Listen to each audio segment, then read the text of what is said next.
do this every Thursday night?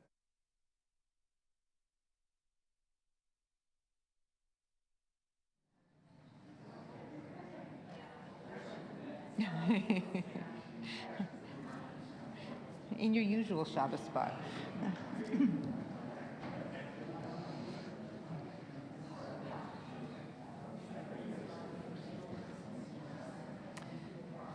Good evening, everyone. We're going to start in 1 minute, so I'm going to invite everyone to remember to silence your cell phones, please.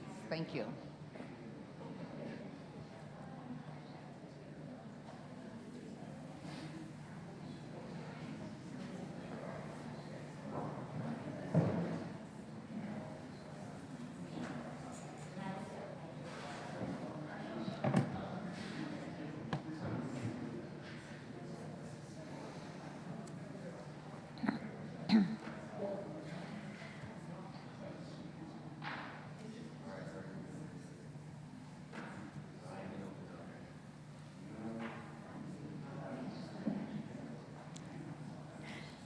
Good evening, everyone.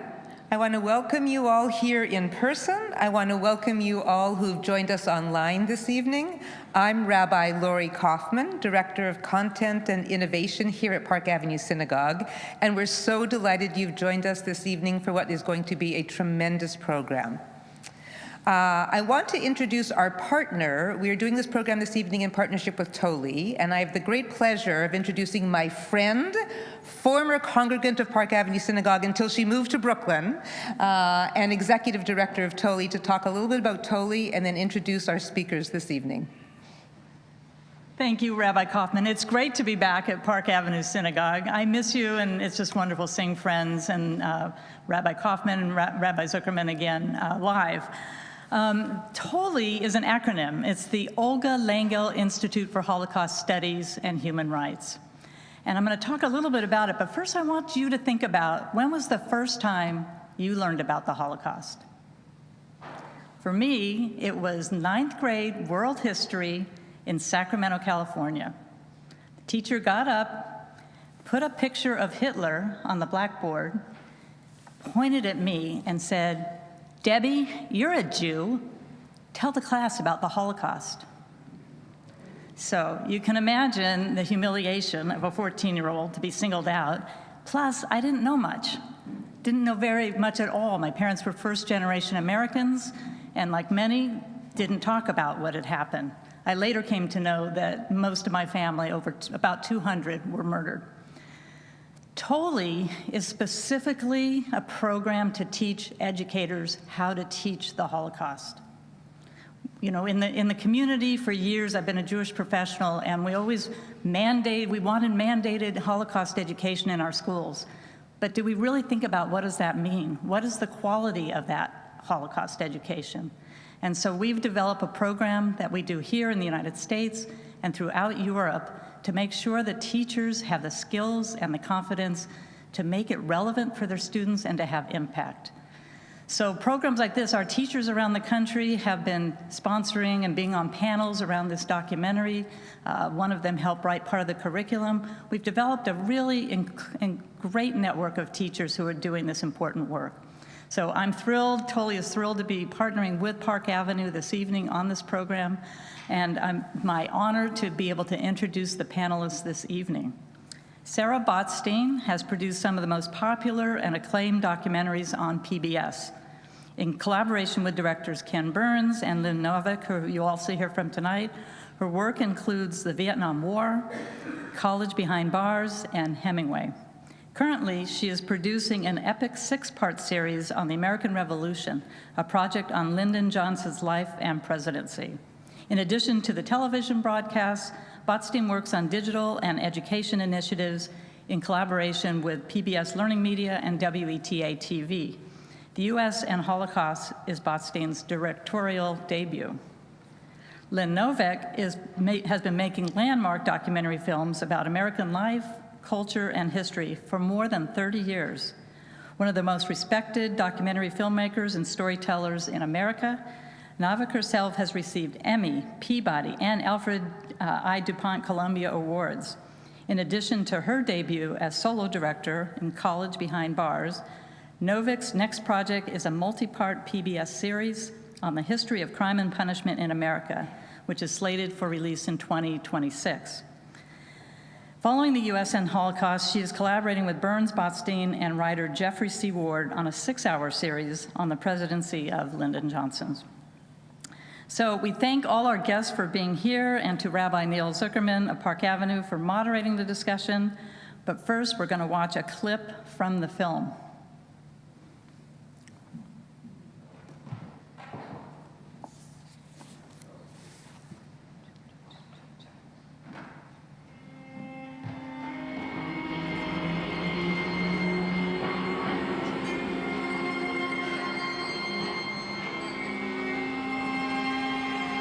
On a sunny March afternoon in 1933, a German businessman and his family went for a stroll in the center of Frankfurt. Otto Frank snapped a picture of his wife Edith and their 2 daughters, Margot, 7 years old, and Anneliese, just 3. Otto's ancestors had lived in Germany since the 16th century. Merchants and bankers, they were not particularly observant Jews. Otto, a proud officer in the Great War, was a patriotic German. But in January of 1933, Adolf Hitler had come to power, and everything had begun rapidly to change. Jews, Hitler charged, were parasites, not Germans. Nazi thugs roamed the Frankfurt streets, beating anyone they thought was Jewish. Most of the Franks' Gentile friends fell away. Their landlord insisted they find other quarters.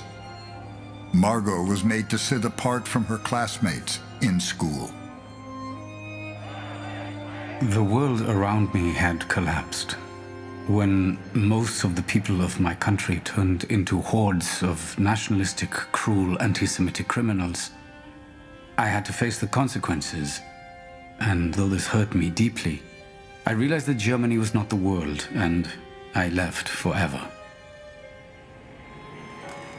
By the time Otto Frank photographed his family, he and Edith were already planning to move to Amsterdam in the Netherlands.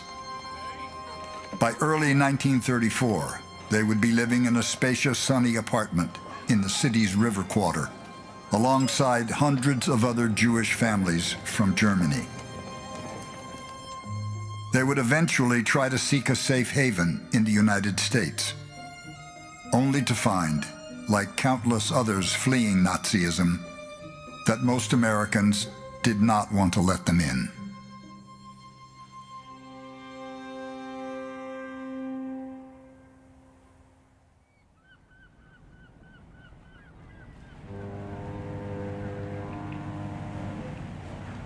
Here at our sea-washed, sunset gates shall stand a mighty woman with a torch, whose flame is the imprisoned lightning, and her name, Mother of Exiles.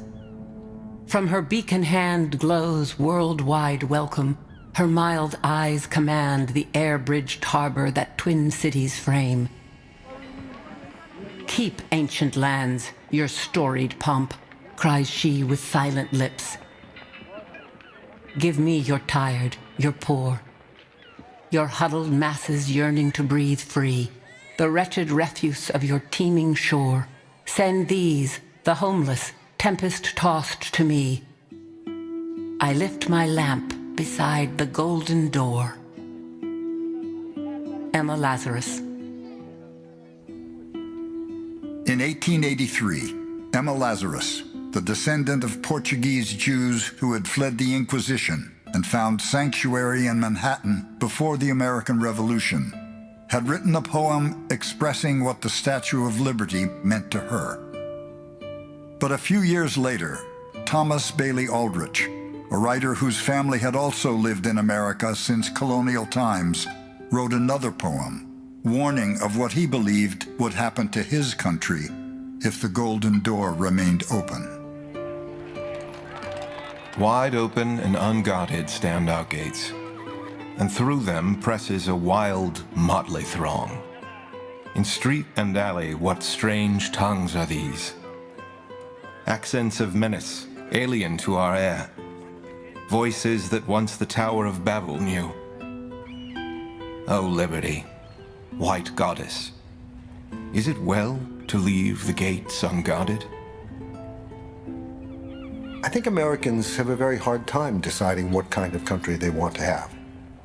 We all tend to think of the United States as this country with the Statue of Liberty poem, "Give me your tired, your poor." But in fact, exclusion of people and shutting them out has been as American as apple pie.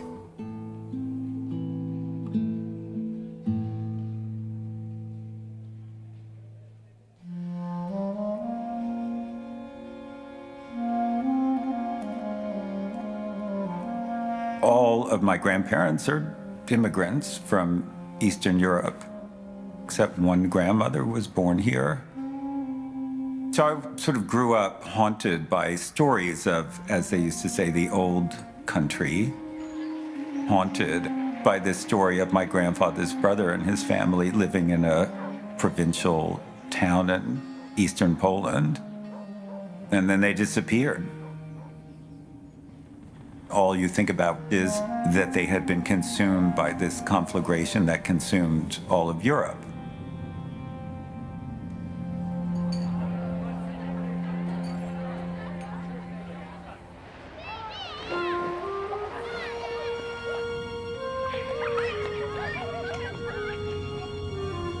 When Nazi rule began in 1933, there were 9 million Jews in Europe.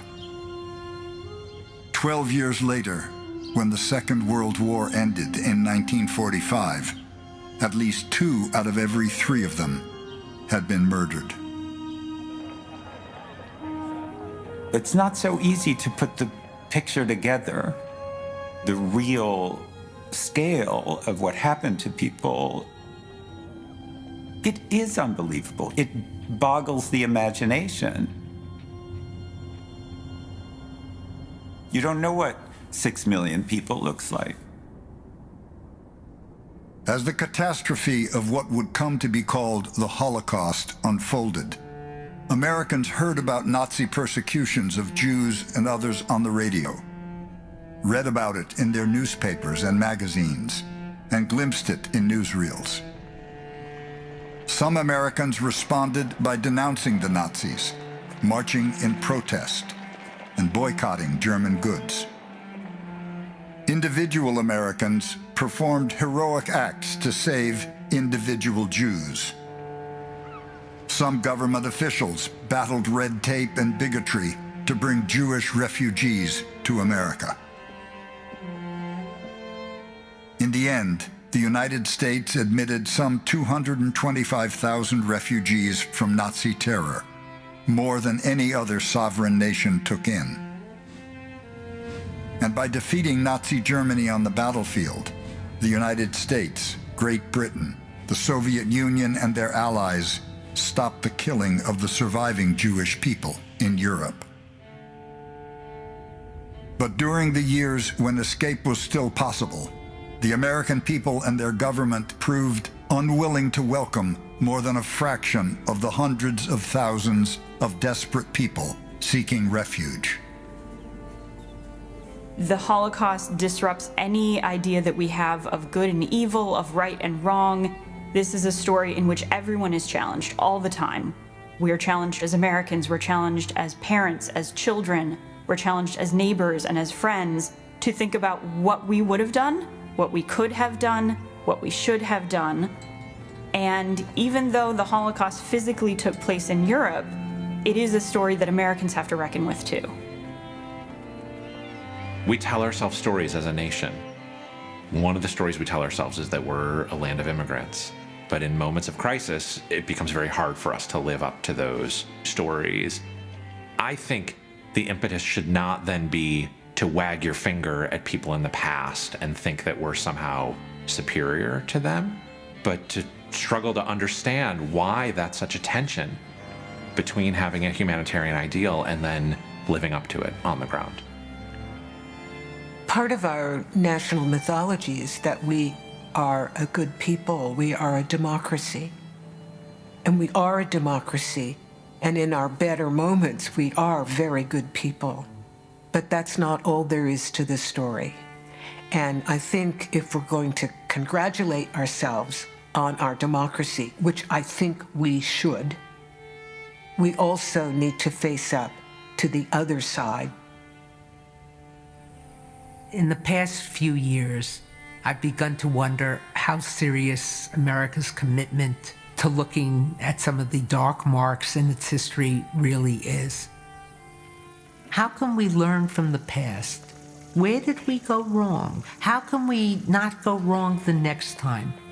And I think while there is much we can be proud of this country, the episode of America and the Holocaust is not one that redounds to our credit. How did America treat its potential refugees? The refugees, they lost their lives because those doors, the golden door was not wide open.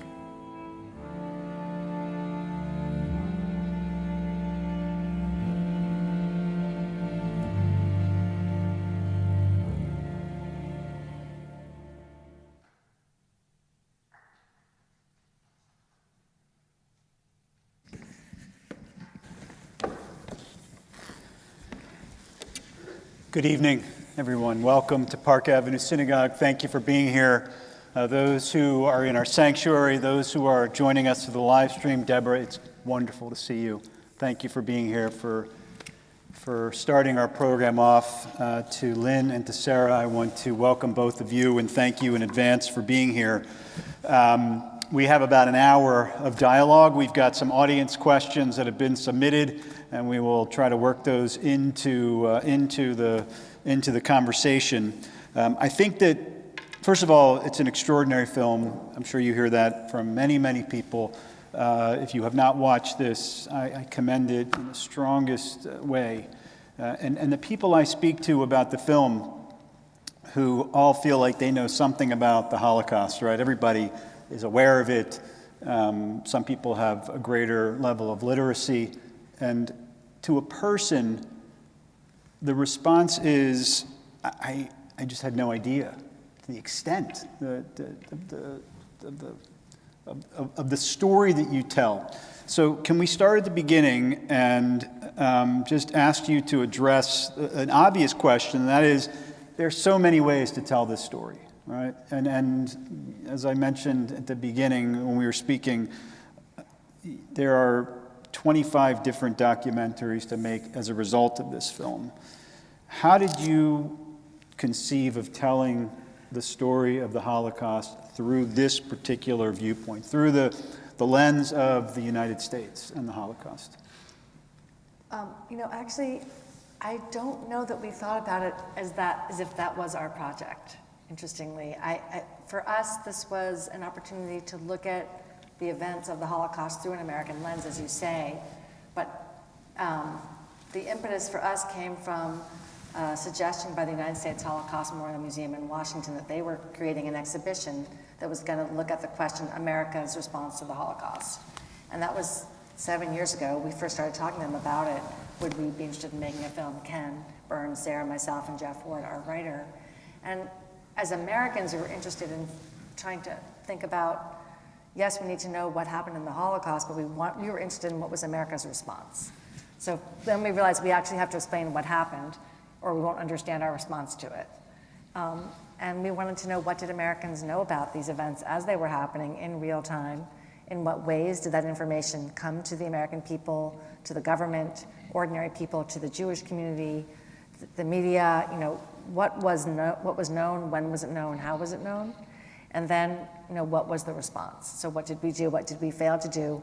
And we're really interested in this as a way of understanding ourselves better as a nation, actually. And along the way, we actually did learn an enormous amount about the Holocaust and impart that as well, if that makes sense. It does. And I just want to point out that Lynn is directly to my left, and Sarah is to over, because I'm not sure if everybody knows who's who. Sarah, do you want to add anything to that answer? No, I think Lynn said it perfectly well. I think actually if you'd asked us in 2015, 2016, 2017, we were really starting to think about the project, we probably would have said, we're not going to include as much about the Holocaust as you might think.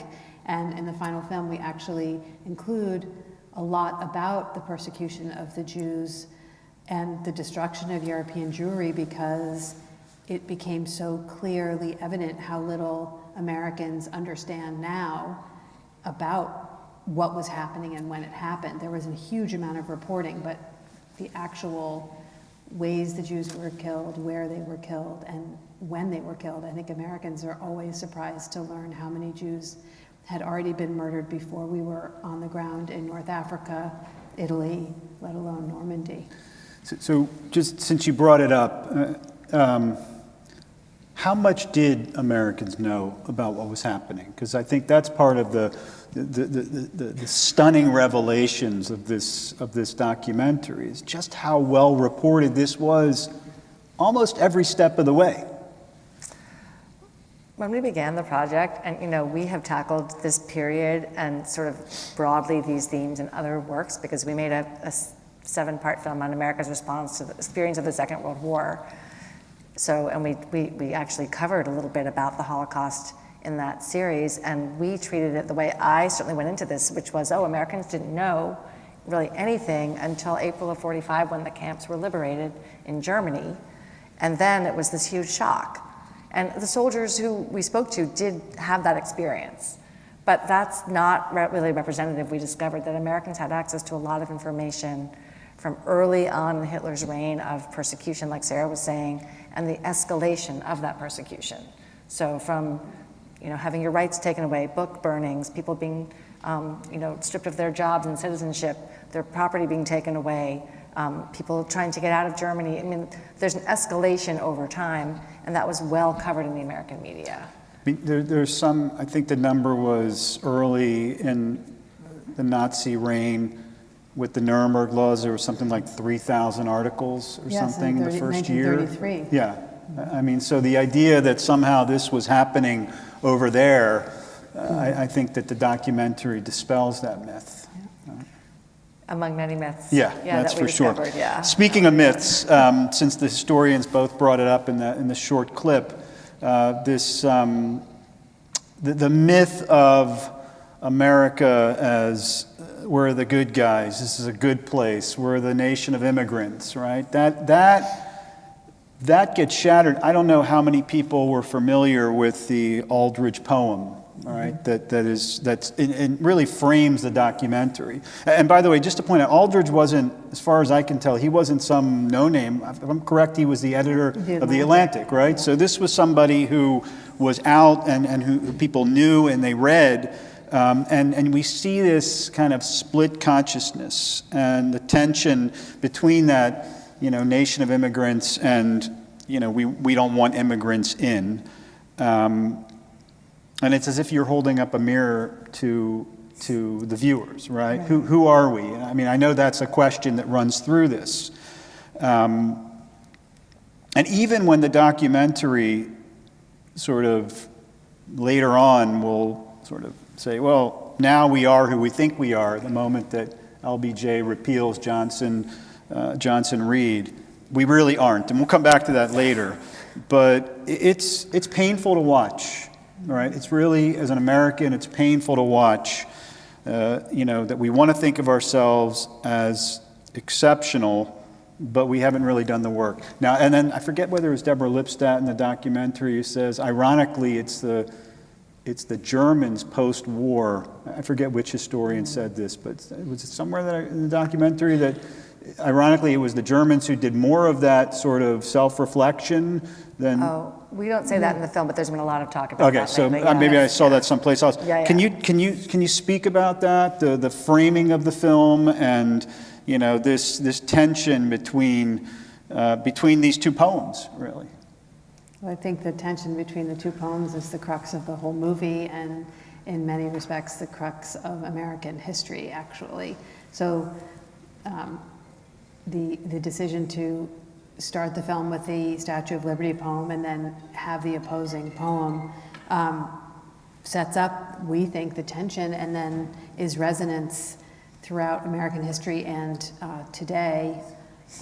We couldn't have predicted what was going to happen domestically here and around the world when we decided to make the film in 2015. So the film definitely took on a different sense of urgency and meaning for all of us, and some of the questions we were asking in the film were so relevant to what's happening in our daily lives. But I think, I mean, you said it in your question, those two poems set up the tension, and I think are an important aspect of American identity that we have to really confront and put on a layer of that also American anti-Semitism, which I think has often been left out of the conversation of xenophobia, nativism, racism, white supremacy, and we're seeing right now how central it is. We came across the Aldrich poem in a wonderful book that I highly recommend to everyone here by Daniel Okrent called Guarded Gate. So is it well to leave the gates unguarded is what the poem says. And he really makes a big deal of this poem. And it's written before we close our doors, but it represents a very mainstream view, like you're saying, of American elites, of white Anglo-Saxon Protestants who believe that this should be a white Christian Gentile nation. They say that explicitly, and that we're the real Americans, and all these other people, Jews, Italians, Irish, certainly African Americans, Asians, and any other group they feel are not legitimately here and are ruining the country. And they're explicit, I mean, to a very disturbing degree, and many people that are highly respected in our history books espouse this idea that, we were committing race suicide and the country was going into an abyss by letting all these undesirables here who were criminals, who were degenerates, who were idiots, who were, literally ruining the country.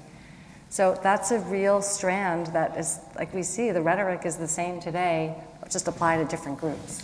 So let's stay with this for a minute, because I think it's a theme throughout the film that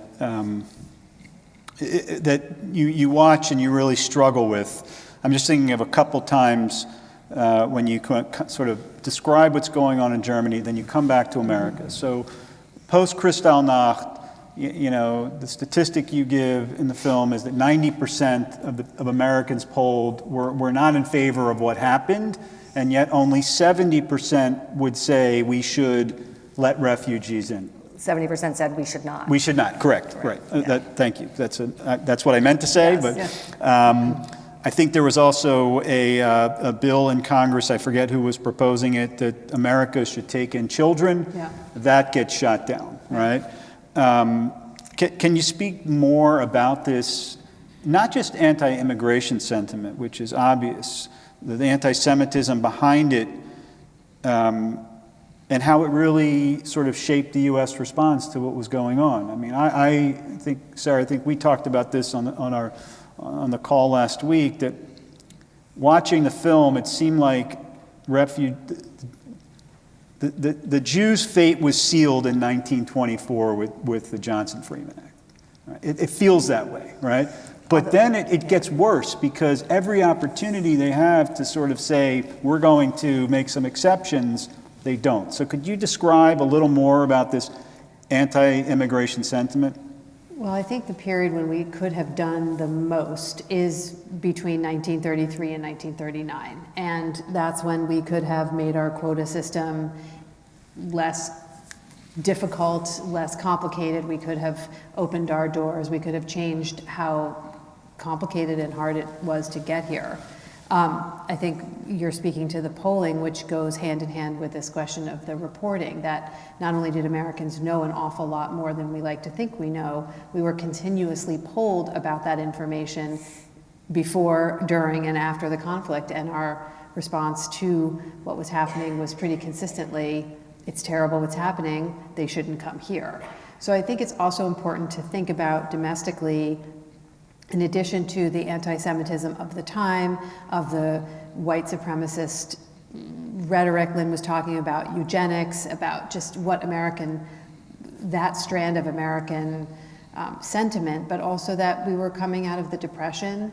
We were a hugely isolationist country. Rebecca Erbelding makes the point in the film that, we were not a nation that was known for intervening in humanitarian crises before this. That was not our role in the world. So it's important to kind of put ourselves back to the things America was struggling with, America's role historically, and this deeply xenophobic and anti-Semitic feeling.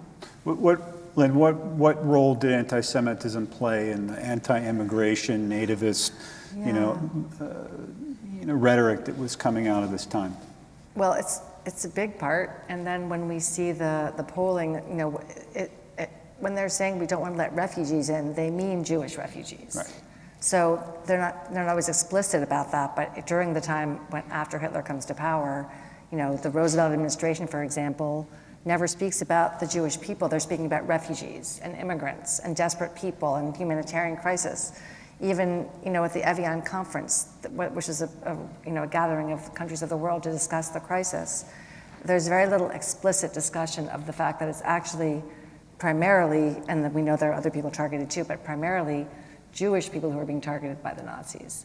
So there's just a lot of eliding at the time, and it's done purposefully because the Roosevelt administration, like Sarah's saying, understands where the country is at, and if he was to go on the radio and say, we have to save the Jewish people of Europe who are on the verge of, this catastrophe, the American people would have said absolutely not. But we also have to recognize Jews are a very small percentage of the population here. Right. So we're in retrospect, we can look back and say people should have done a lot more, but whatever percentage we are now, it's a small number. I don't remember, 3%, 5%. So. Right. This is coming on the heels of millions of Jews coming into this country, right? Without sort of guardrails on immigration. Right. And I think New York had the largest Jewish population in the world. Right. So, yeah. And we always check that statistic and it's always right. Yes. But it is, to hear the rhetoric of not just Father Coughlin or Lindbergh, but the elected officials who were sort of steering this every step of the way, away from immigration. It's just astounding. Anti-Semitic rhetoric was fairly commonplace and totally accepted during this period. Here's an example. We don't have this in the film. We couldn't figure out a way to work it in, but we wanted to. It just couldn't quite fit. But one of my favorite movies of all time is Casablanca, which is about refugees. You do not hear anyone described as Jewish in that film.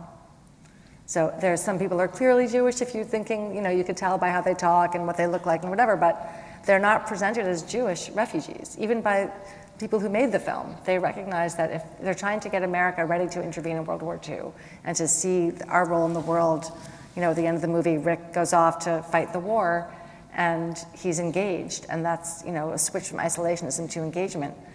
But it's not framed as a crisis about Jewish people at all. Yeah. So there you are.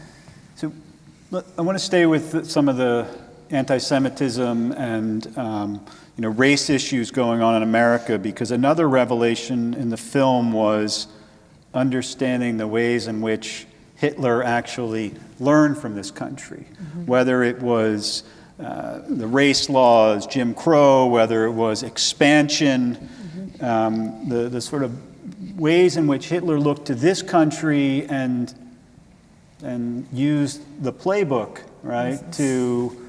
to go about the work of the Nazi regime.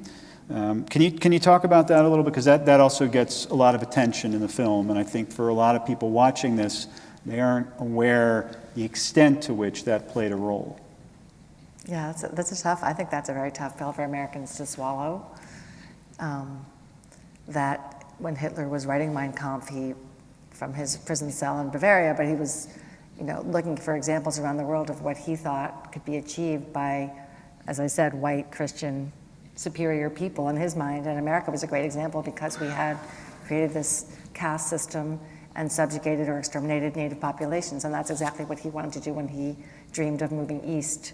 And he didn't see the people living between him and the parts of Europe he wanted to take over were not, fully human to him.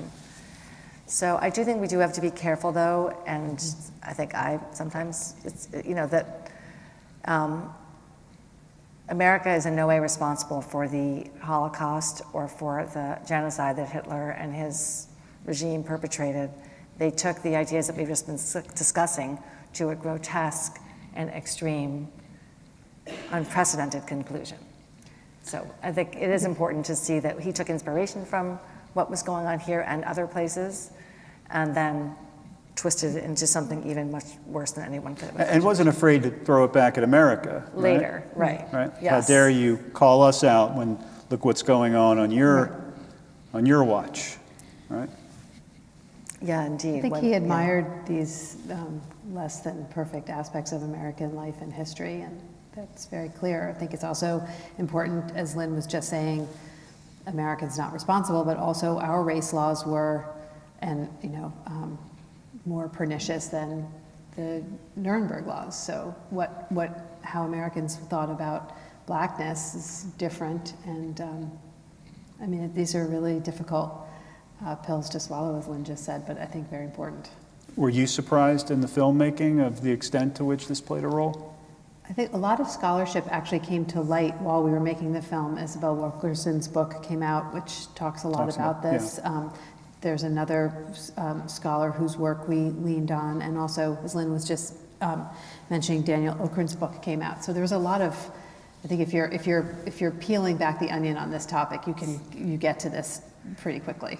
I mean, I was very, very sort of horrified and fascinated by eugenics, which is another sort of element of this. And these are all having to do with a kind of white supremacist, racist, racial hierarchies in different ways, in different manifestations. But eugenics really originated in Great Britain, but then got really developed here with funding from the Harrimans, the Rockefellers, the Carnegies. All the elites of this nation basically thought we need to study this science that will basically prove that we, who are at the top, are superior. Right. That's basically the idea. And there was a lot of cross-pollination between German scientists and American scientists on eugenics. And they were coming here and studying and having conferences. There's a big conference at the Natural History Museum. That was a big hotbed of eugenics. And then again, when the Nazis began the euthanizing of disabled people, and before they implemented the horrors of the Holocaust, there was a little bit of a recognition here in the US that, oh wait, they took things a little too far. That's not really what we meant. I want to push pause on the themes for a second. We're going to come back to it. Just want to be aware of the time. Can we talk a little bit about process and how films like this get made? Sure. We see 6.5 hours, 6.5, is that right? 6.5 hours of footage. I imagine that you have 20, 30 times more footage that you worked on and that was edited. Talk to us about issues like how you pace a documentary like this, the storytelling, the script writing. How do you, there are very intense moments in the story, and then we step back and there's an opportunity to breathe a little bit. You go back and forth between America and Germany. Survivor testimony, choices of pictures, videos, archival footage. How do you calibrate a film like this? How do you make the choices, right? As I said before, any number of these sections could be its own documentary. So can you speak large, about process and... Well, it's what we do for a living. All the things you just mentioned. I think I'll start, and Lynn, remind me what I don't say, weigh in. But we start every film, whether we're working on Prohibition or Ernest Hemingway or the Vietnam War or this, in some ways, very similar ways, which is surprising to audiences. The first thing we do is read a lot, and we find the people that we want to interview, and that is a combination, in this film particularly, of scholars, some of whom are maybe not the expected scholars you would think you're going to hear from, lesser known, and then the survivor testimonies and the witnesses to history. So the first thing that Lynn and I always do is, if we're working on a topic where anyone could be alive, we go and find them, and we spend a lot of time with them. We try to figure out who was bearing witness to this time, and that's one of the great parts of our job. And then we work with the historians behind the camera and in front of the camera, and Jeff Ward, our writer, is writing the whole time, kind of not paying attention to what we're doing. We're not paying attention to what he's doing. So there's a lot of kind of happy accident synergy that goes on as we're shooting interviews and he's writing, and we're discovering things at the same time. And people are always surprised that we don't have a script when we do interviews. So we're just going to talk to Deborah Lipstadt or Becky or Belding. We don't know what the film is really going to look like, but these are really central questions if we're going to tackle the subject. And Jeff's up on 74th Street writing in his office. And then we have an amazing team of producers and researchers, and we tend to kind of divide up so that some become experts in still photography, some become experts in moving images, some get really involved in the reporting and this, what newspapers were reporting what, where were those articles, what part of the paper, what might we want to include. And then we work very closely with our musicians and the actors to read the voices, which in this film was again, we made this film during COVID, so I think our process was obviously different. And in one way it was different is that we started editing and shooting live cinematography in 2020. So we were, because the world was shut down, we were able to work with extraordinary filmmakers in Poland and Ukraine, and they went and we directed them on WhatsApp. So it was a totally wacky way to do what we do, and then had to get archival material out of Russia and Ukraine just as people were learning that things were getting complicated. So we had COVID to navigate and then a world crisis to navigate to try to get the film done. But it's a very organic process, and we spend a lot of time then thinking about story and pacing. You'd be surprised if you just open up for half a second what a difference that makes, and that's one of the last things we do, and really, really fun. And somehow it all just comes together. Yeah, somehow. I mean, we'll just give a shout out to our editors, because especially as you were commenting on the going back and forth between Germany and America, which Jeff sort of created in the structure of the script, but then we worked with our editor, Tricia Reedy, and her colleague, Chase. And it was really fascinating to see. I had never seen footage of the Depression in Germany, people with the soup ladles. And like you saw some of, rallies, just there were things that were equivalents that were clearly happening there and here that she was able to evoke visually really beautifully, particularly Tricia, just in really helping us make those transitions sort of subconsciously as well as consciously. So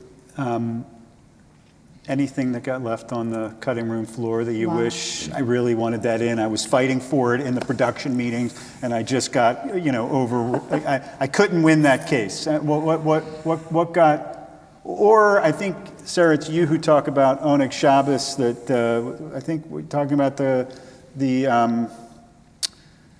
Last letters? In the Warsaw Ghetto, the uprising and the cans, the canisters, the Ringelblum archive, right. And what got left out, or even in the process of filming, got expanded from where you thought it would go? I'm going to go for the left I'll go for the left out, and you can do this. I mean, one of the things to say is that it is a very organic, like Sarah was saying, elastic process, and so even to the last minute, we're still trying to make, it's like, can we just do one more thing? And we found mistakes we had to fix after we finished the film. So, and it's still imperfect. I'm sure someone's going to find mistakes that we didn't catch because it's a lot of information, and there's no way to not make mistakes. But nonetheless, yeah, we all have favorite things that we wish we could do, but the film, each episode is over 2 hours long. And that's a lot. I think we were concerned asking audiences, given the nature of this topic, how much can people sit and watch? And I've talked to people anecdotally who've said, I've watched it, but I didn't watch it the way it was broadcast. I've watched in pieces. I couldn't sit and watch the whole thing. That's the beauty of streaming. But if I could add one more thing, the thing that I wish we had been able to include, but it just really couldn't fit, was we discovered along the way that we make Anne Frank and her family a character because we realized early in the process that their family had tried to come to America, and that was a way to kind of really tie in the most well-known story for many Americans of the Holocaust to a connection to America. And then we found another connection to America, which was that before they went into hiding, her Montessori school teacher in Amsterdam had made a connection with a Montessori school in Iowa and set up pen pal relationships for Anne and her sister with sisters in Burlington, Iowa. And that family has the letters because, whatever letters the Frank family got are gone. But there was a beautiful letter from Anne Frank to her pen pal in Iowa, just saying, my name is Annalise and I'm in the 5th grade. And I go to Montessori school just like you go to Montessori school. When's your birthday? Right, classic pen pal letter. It didn't say anything except just the ordinary of that, and it was really heartbreaking, but we didn't have room for it. So you can look it up online.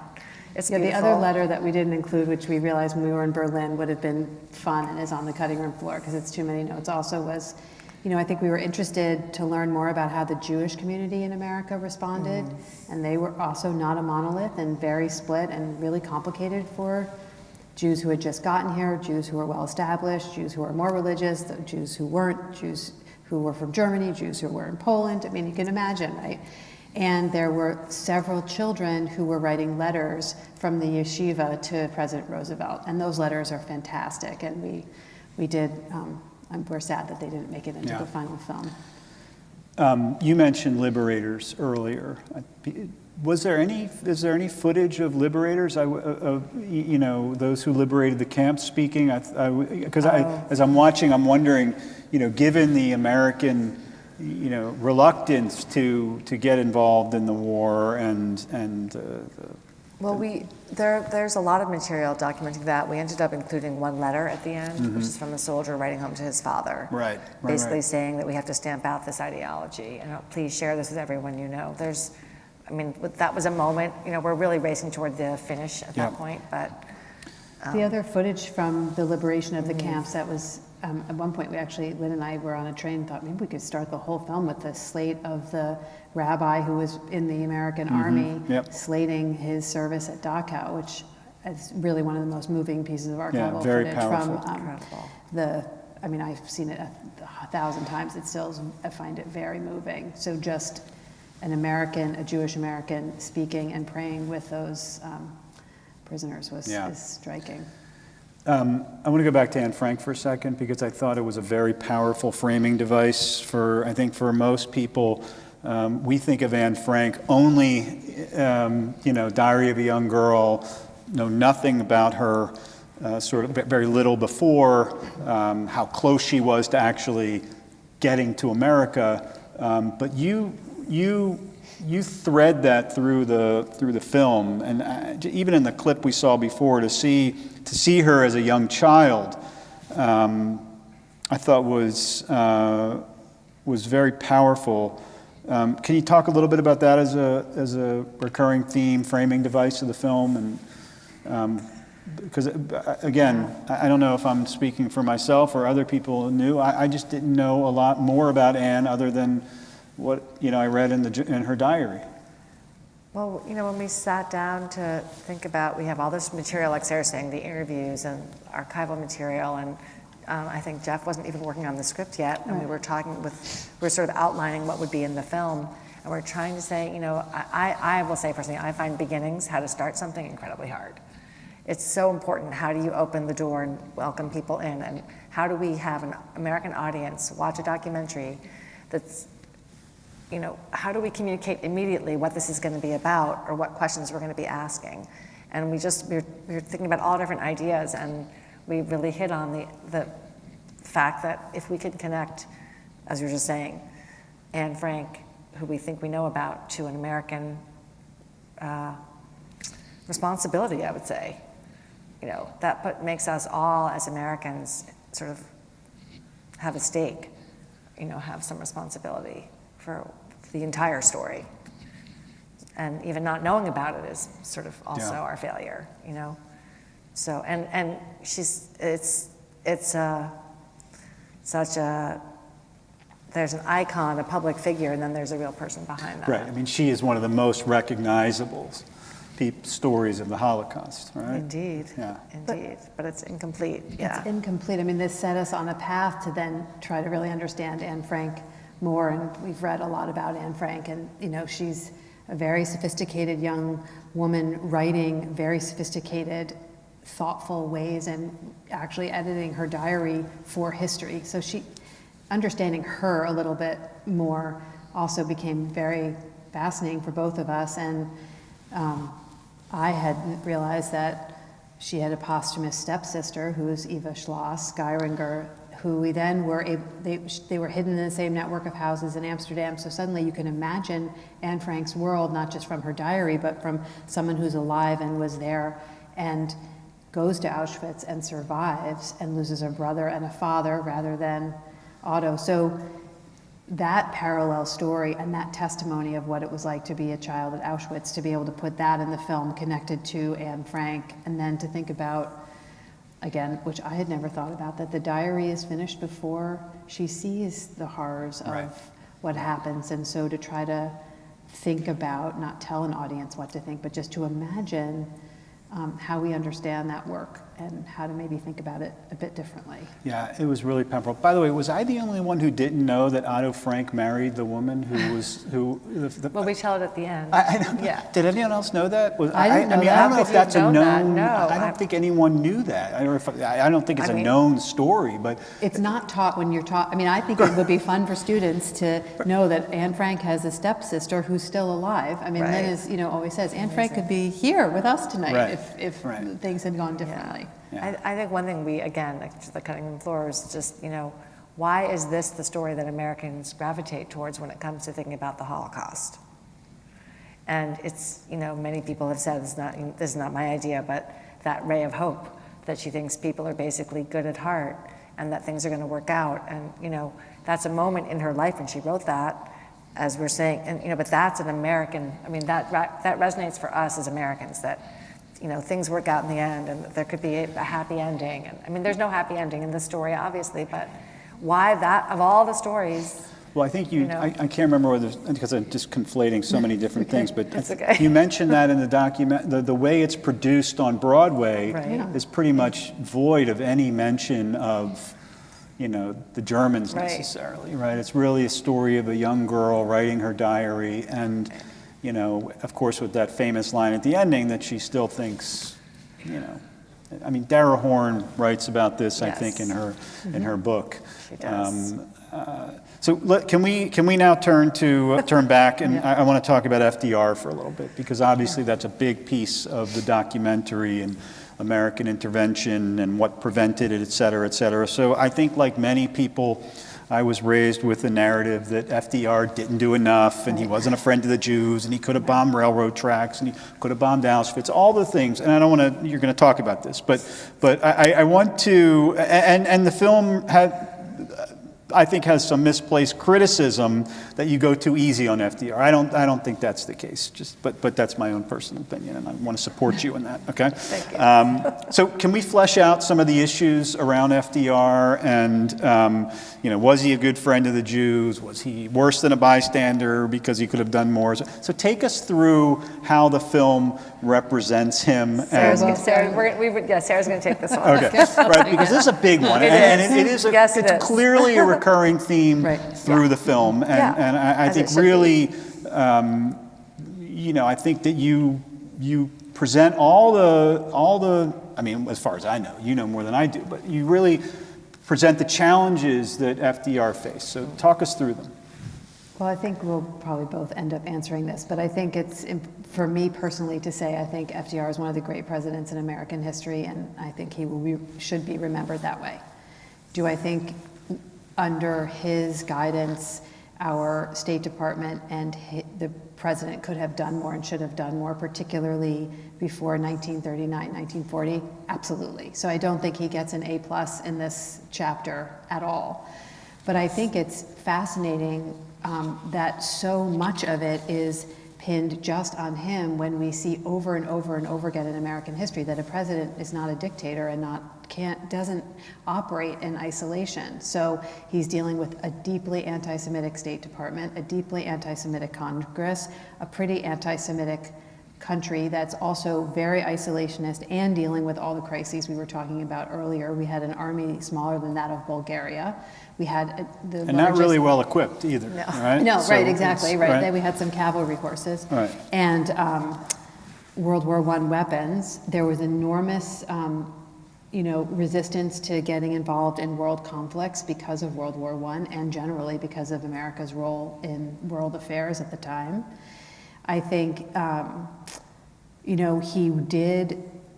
he did have more Jewish people around him than any president before him, and that is saying something. And I think he did more around the edges than we probably fully appreciate and understand, but he is a masterful politician and very hard to know, as Lynn has often said, and Jeff Ward always says, he spent his life studying him and you can't figure him out or really understand why he did what he did the way he did it. So I think it is very complicated, but it is, I think, too bad that so much of it is just placed on him rather than kind of a larger American question. And he did have to separate the military crisis from the humanitarian one, and we always conflate them, and they are somewhat tied and also different. What did I forget? No, that's great. Yeah, I think, we do get asked this a lot, and it's very important to talk about because there were several books written in the 60s, I believe, and the 70s. The abandonment of the Jews is one, and 6 million died is the other, that really make this argument that it's all his fault. I mean, not his fault, the Holocaust, but that the failures of America are all on him. And, we asked the historians that we talked to, and they've studied this in great depth, right? And, we would have loved to have we have some of the leading scholars of this field and of American history, and they really just wanted to complicate it and make it more nuanced and complexity. And not let him off the hook either. I mean, I don't think any of them let him off the hook in the film, actually. But. Right. Sorry, Neil, go ahead.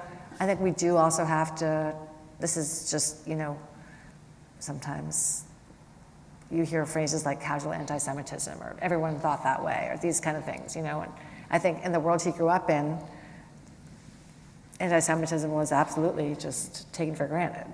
Right. For all the reasons we've already discussed. And he made enormous evolution as a human being, and his wife as well, and the people they were around. So, I think we definitely would say strongly that explaining any of the things that happened based on anti-Semitism of FDR that doesn't hold up. Yeah, you include in the film a really powerful quote by Eleanor Roosevelt that I meant to print, essentially saying, like, we are, I'm going to paraphrase, we failed this. We really, right, after the fact. While we're on this, there's also, because it's all connected, you have a really powerful segment about this question of should we or should we not have bombed Auschwitz, railroad tracks, which I think, again, you hear this recurring, if we just would have bombed Auschwitz, if we just, we'll talk in a second about the numbers and, but there are actually reasons why we didn't. Can you talk about that a little bit? Well, first to say, there's a lot to this and we won't spend too much time on it, but basically, by the time we had aircraft that were stationed in a place in Italy where we could have reached that part of Poland, most of the killing, there was still more killing to be done, but I think 5 million people had already been killed. By January 22nd, 1944, the documentary makes a claim that 5 million Jews were already killed. Not to say that if you could say, well, to save one person, we should bomb this place, that's an interesting conversation to have. That's one of those philosophical debates that, right? Yeah. And we were bombing in that area. That's the other thing. We were bombing war targets, industrial. And look, the bombing campaign of World War II and even bombing today, certainly then, the Air Force made a lot of claims for what bombing could accomplish. And what it did accomplish is very much up for debate. Right. So that's just but it's an important topic. The bombs didn't fall where they were supposed to. The casualties of the air crews were enormous. And things would get rebuilt and it would, not leave that much effect for the most part. So that's just practically speaking what could have been done. There were planes flying over there, so it could have been done. It would have meant diverting from the war effort, the military effort, to a humanitarian purpose, and there would have been repercussions for that. So these are just the questions that if you were in the decision chair you'd have to make, and whether it would have actually been effective is another whole level of questions. We do go into all of this. Correct. To say, there's no easy answers. No. There's no easy answers. But I don't think Roosevelt was tortured at night with what's the right answer here. So I think there's not really even evidence that he actually was consulted or made a decision. It was the War Department. Right.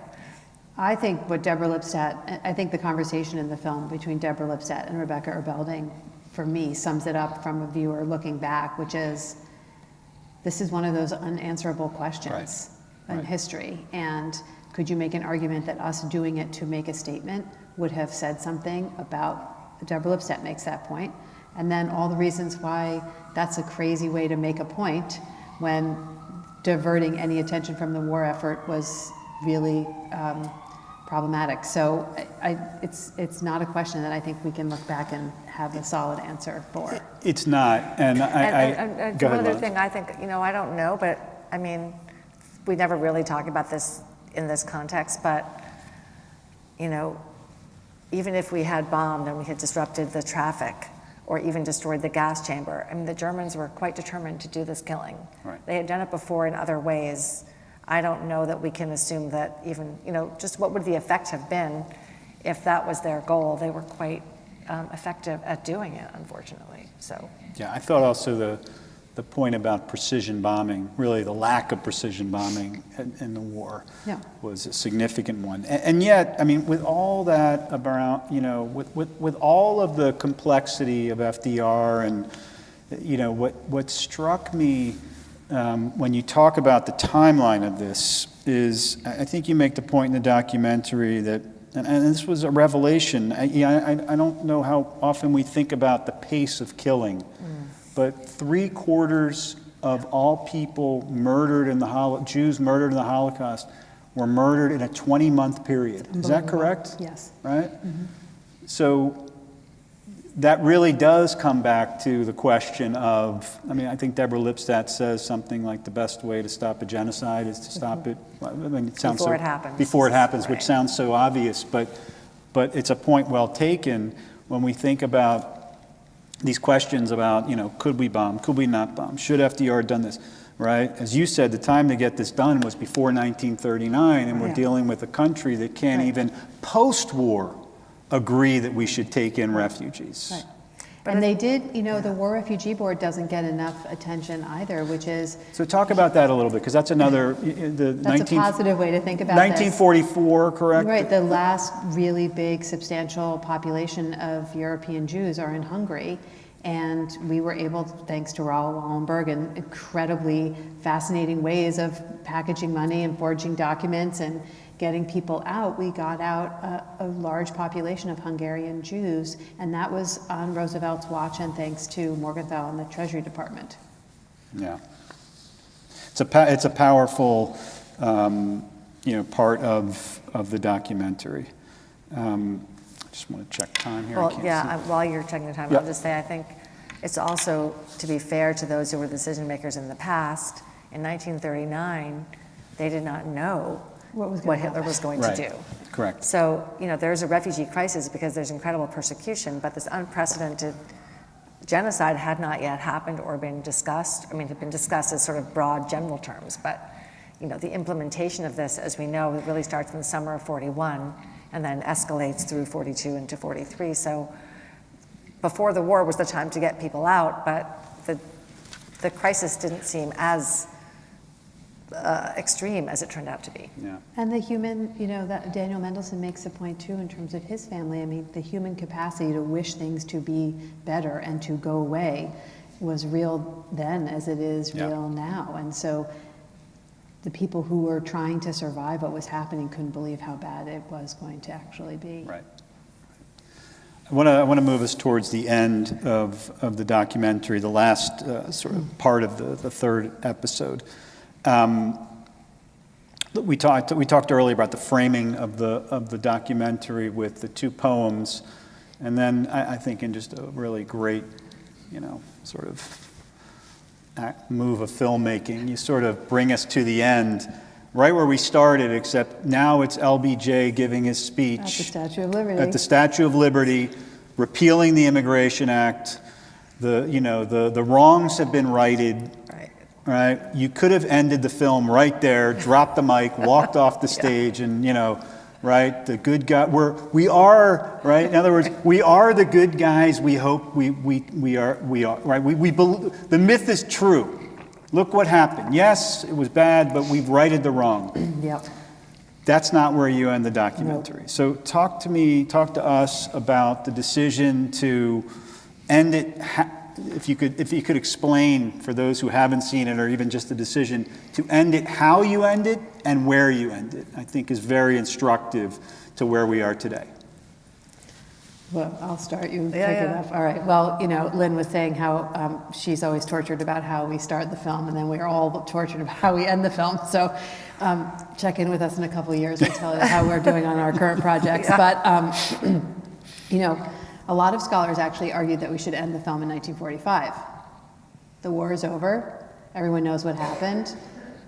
Go home. We're definitely not going to do that. Then 1965 and the repeal of the Johnson-Reed Act is an obvious other place, but as Lynn kept reminding us, that just sets up the next generation's immigration refugee crisis because it doesn't entirely right the wrong. It rights one wrong and sets up a whole new one. And then, Ken really deserves a lot of credit. We typically don't go right up to our current history the way we do in the film. And so I think Charlottesville and Pittsburgh both happened while we were making the film, and then we were at the height of editing when January 6th happened. So Lynn, you want to talk a little bit about how we decided to? Yeah, well, we went through a lot of iterations. So for those of you who haven't seen it, we basically sort of have some of the people we've been talking to sort of comment on the fragility of democracy, authoritarianism, kind of where we're at, and what are we to take from all of this? Sort of, we often have a kind of a closing colloquy of some sort, so that's pretty normal for us to kind of, wind up. And as we were listening to the comments of what we're going to put in, we're thinking about, well, what are we going to be looking at, or what are they talking about? And, to kind of put this in the larger context of the flow of American history, these forces that we're talking about are still with us. And we're still in these same struggles that we've been talking about. And then we're seeing them, like Sarah's saying, play out before our eyes while we're working on the film. So this actual steady migration of far-right nationalist, Nazi-like ideology from the fringe to the mainstream, and having the president say they're nice people on both sides in Charlottesville, and then on and on and on, this sort of never-ending cascade of events up to January 6th. We played around with a lot of different ways to show that. We at one point had other genocides, because that's another big theme. One thing is what's happening sort of in our nation, and what is the identity questions and authoritarianism, and then how do we respond to humanitarian crisis. And we ended up basically not doing the humanitarian crisis and just focusing on the crisis here at hand. And this sense of, Daniel Mendelsohn, one of our junior people on our team, actually, we had a rough cut of the ending, and we really weren't happy with it. She said, what about that thing where Daniel Mendelsohn said, it was in the film somewhere else, about how, the people in the pictures, they're just like us. Don't think you're special. This could happen.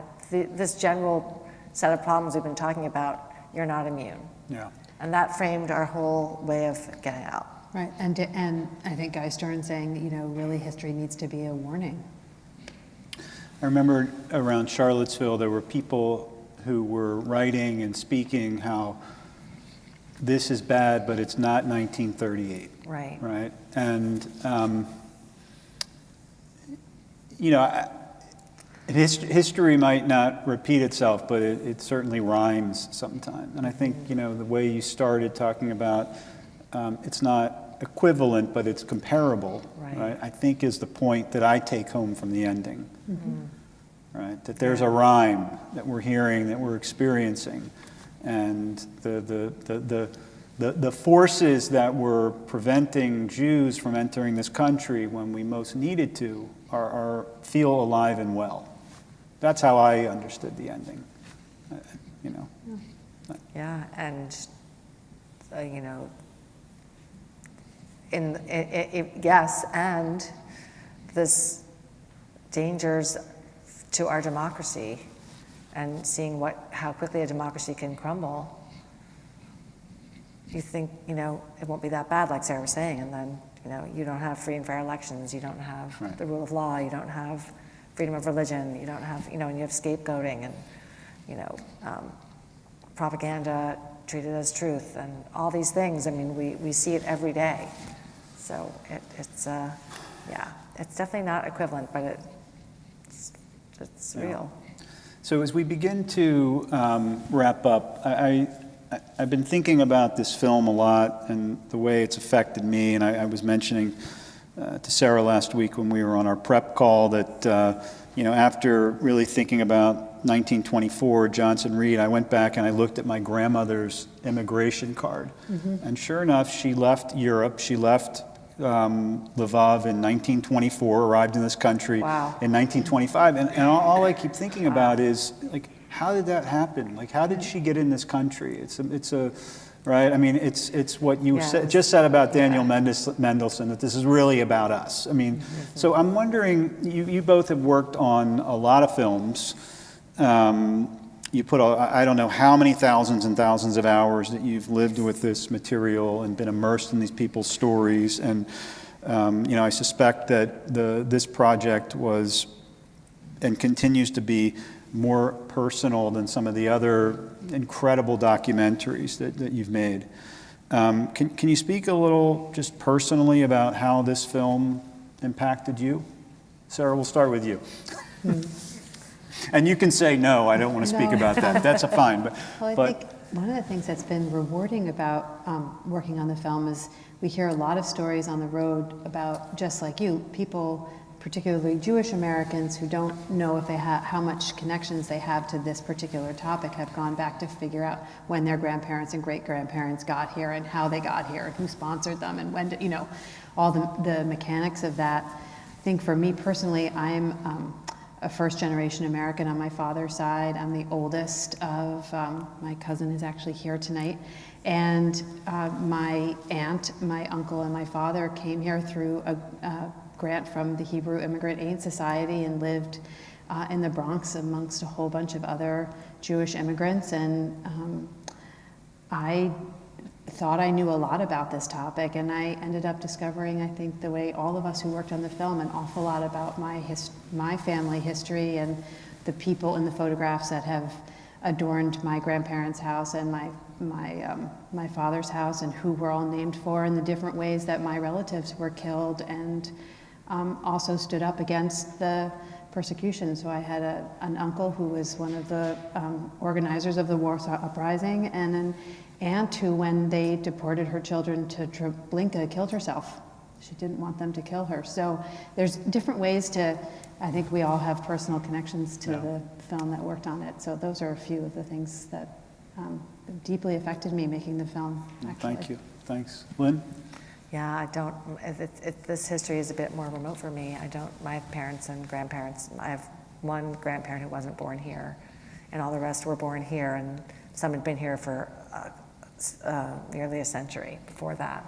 So this felt very far away, and then I got very curious. Well, wait, the places where my grandparents would have been from if they hadn't come here in 1900 or 1910 or 1915, and if they'd waited, they wouldn't have been able to get here. I began to sort of feel more adjacent to this catastrophe than I had before.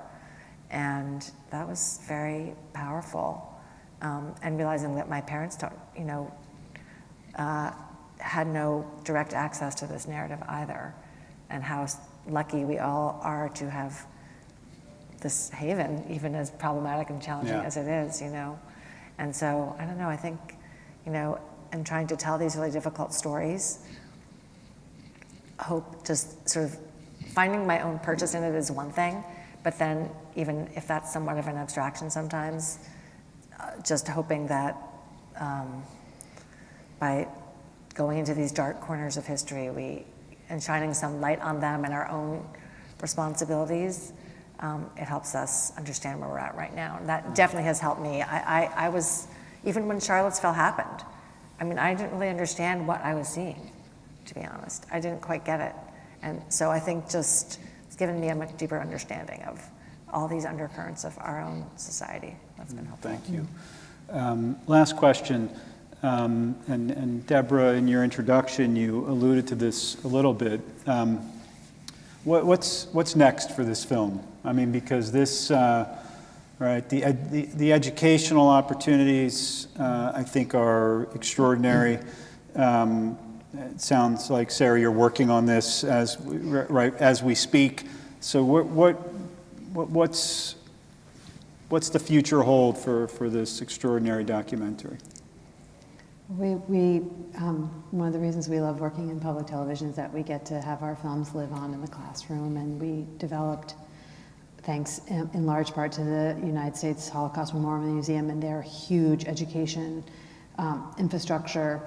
As we were talking about at the introduction, we created 8 lesson plans that accompany the series, and hopefully a year from now we'll have some good anecdotal evidence. Lynn and I just came back from the National Conference for Social Studies Teachers, and actually really interesting, one of the teachers who created lesson plans, and just hearing how they're dealing with the current crisis of anti-Semitism, and fact-based truth and narrative, and both sides-isms and complications about teaching Anne Frank. And it's a very interesting time to be a teacher, and we want to do whatever we can to support them.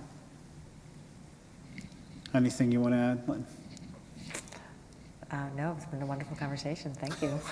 I want to, first of all, if you haven't seen this documentary, I encourage you to make the time to watch it. Those who are here, those who are watching us through the live stream, to Lynn Novick, to Sarah Botstein, I want to thank you both for being here in person, for creating, producing, directing this incredible film, and for sharing, both sort of professional and personal thoughts about it. And thank you for being here. It's been a wonderful evening, and I want to thank you all for being here and wish everyone a good evening.